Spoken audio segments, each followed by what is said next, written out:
How's it going, guys? Joe's here from Big Shark Gaming, and today we got a new trailer for some new things coming out in Pokemon. I already watched it, so I'm going to figure I'll watch the video again off the official Pokemon channel's YouTube, and break it down and pause it and talk about some things that we see during the video, including some weird and some cool new things. So, right here you see a few Rockruffs, a few trainers. That's cool. So we get right off the bat Exeggutor. And a new form for Exeggutor. This one's going to be Grass Dragon with the ability Frisk. Frisk is kind of an okay ability. I think in a metagame now, you could almost probably guess the item that most trainers are using. But hold on, I'm going to get a sip real quick of my drink.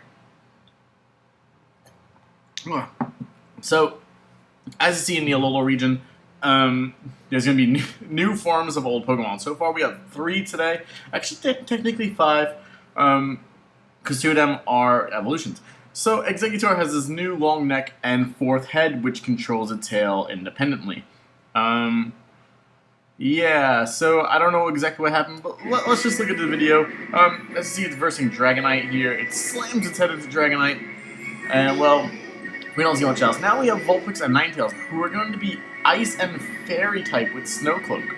Now, let's take a second and look at using Ice Beam, and then Ninetales just destroying, well, spoilers, you have Sandshrew and Sandslash as well. So, we'll just keep rolling. Sandshrew and Sandslash, they also roll Icy and Steel, with the ability Snowcloak as well. So, you get a little bit of Ice Ball here, Sandslash, and, he's going to be using Steel Claw, and I'm going to pause it right there to talk about some things now. So we get 2 Pokemon who gain the ability Snowcloak. Now, unfortunately, Snowcloak is not that great of an ability. It raises your evasion in Hail. I think it might actually be banned in most metagames. So that's unfortunate. They don't really get to, gain much from Snowcloak. But Ice and Fairy is a really cool type. I think that's a really cool typing.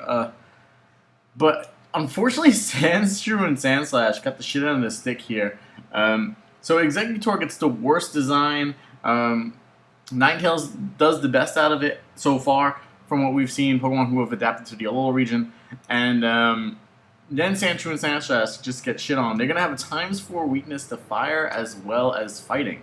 Those are 2 of the most used types in the metagame today, them with ground. And I just don't see it faring real well for them, especially since Snowcloak isn't that great of an ability. We know that Sandshrew and Sandslash in this form are going to be a little bit slower than the ground form, the original form, but they're going to have higher defense.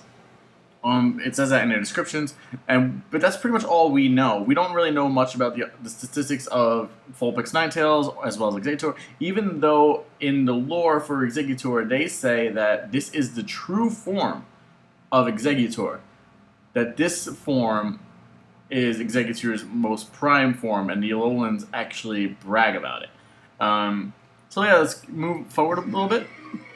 Oh yeah, one big thing that Jay described, I'll pause this again for a second. One thing Jay was wondering is Ninetales and Vulpix still going to evolve via Firestone? I don't know. Let us know in the comment section down below if you think they're going to go to a Water Stone, maybe. Maybe it'll be a new type of stone. Maybe it'll be kind of like a Glaceon evolution where you need to be like at a certain point in the game. But yeah, let us know. So now we're moving on to new Pokemon, and this is one of our favorites from today. Oricorio. As you see, it's going to be Fire Flying, Electric Flying, Psychic Flying, and Ghost Flying. They represent all different styles of dance. This thing is adorable looking. I love all 4 of its styles, as well as its ability, which you're going to see in just a second. Yeah. It's going to have a Revelation Dance where its typing is going to be based upon that. And here you go. You see the Dancer ability. So what Dancer does is when a foe uses a dancing move, you will automatically copy it. So that's Teeter Dance, Swords Dance, Dragon Dance, Quiver Dance. And here we have another new Pokemon, Rock Flying, with an ability shields down called Minior.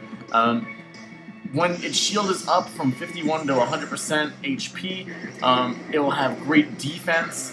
But once it gets to 50% or lower, it's going to break out of its shell and reveal this little star, which kind of looks like a Luma. It had a few different forms as well as its core. Now we have Donald Trump, also known as Gumshoes, which is the evolved form of Yungoos. It keeps Stakeout and Strongjaw, also gets a new ability called Build a Wall. So it's not as strong as Yungoos, but it's an evolution nonetheless.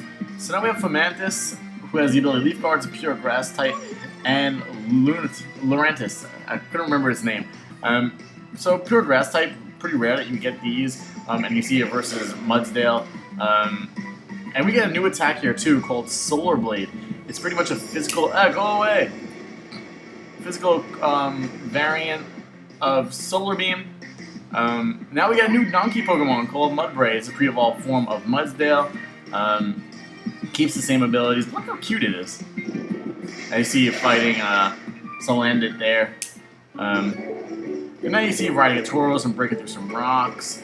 You see Mudsdale going over some rocky patches. You see Sharpedo crashing through rocks and flying on Charizard. Now, I'm going to stop it there before we go into this next thing, the Island Challenge. Word is you do not need to have the Pokemon you want to ride in your party.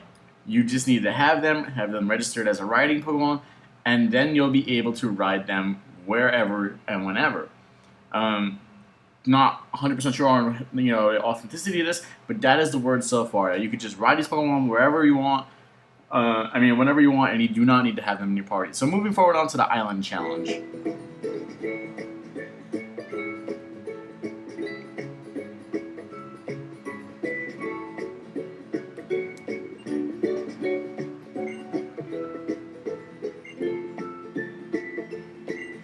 So as you see, this is kind of like, so far, showing off kind of what gym leaders are going to be. Are they going to be like challenge keepers, or trial captains, or what? And at the end of each trial, there's going to be these new thing called Totem Pokemons. You see here with Gumshoes, it is Totem Gumshoes. At the start of battle, it's going to gain a stat. This one, it got a defense boost, but also it's going to call for an ally. And here you get to see it called Yungoos. Not sure if this is like a new form of like horde battles or what, but you're essentially getting parental bonded there. Yeah, so you clear all the islands and then you go through a grand trial, and I'm guessing this is where you learn how to use what is called a Z move. Now, see some fusion dance there, and Pikachu gains a new attack for Z power using a move from a Z crystal called Gigavolt Havoc. There's going to be one of these for every single type, as you're going to see in a second. You're going to unleash a brand new attack. Other form of Sandshrew, that Sandshrew wishes that he never moved to the Alola region because he would have been immune to that. But Bloom Doom is the grass version. And these moves look really intense. The fire one that you're about to see in a second just looks like a straight nuclear warhead. So this one's called Infernal Overdrive, and that poor Rowlet is not going to stand a chance. And finally, this is the last one we get to see in this one. It's called Hydro Vortex, which just beats up Litten, hits a few times, and that's going to be it. They're going to just show off the release dates. So, that's really all you have for Pokemon Sun and Moon so far today, but it was a huge release. We got the showing of Z moves and Z crystals, going with the bracelet, which is called your Z Core, Z Ring, I forget what it's called already. You got showing that there's going to be new forms of old Pokemons, more evolutions and pre-evolutions of other Pokemon, the writing functionalities, and they're unleashing these things on us without saying a word about them, really giving us so much information about them. And it's really thrilling to see that, like, Sun and Moon is taking the game in a completely different direction. We have no words of gym leaders. It's more trial captains, this one. We have no, word of, like, mega evolutions, and I kind of liked that. I felt mega evolutions kind of made the game unbalanced a little bit. And I felt like there could have been a point where they released just regular evolutions to some of these Pokemon. Like, Miltank and Tauros could have got a regular evolution. Pinsir's evolution could have just been a regular evolution. Heracross's as well. Glalie as well. There's some point when they could have just had regular evolutions for it. They didn't need to be Mega Evolution. And I get the point as to why they were Mega Evolution, so it kind of just controls them only being the only one and then being stronger than normal. But at the same time, I just felt it was a little bit ridiculous. Yeah, I'm glad to see that like this game is really, really shaking things up.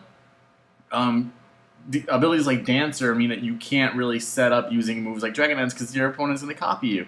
And then you have like the ability like Stakeout, which is a super lucky based, gimmicky based ability that your next attack when your opponent switches in is going to do double damage. And I mean, all Gumshoos really needs is a move called You're Fired that makes your opponent switch out, and then you're pretty much good to go with Stakeout.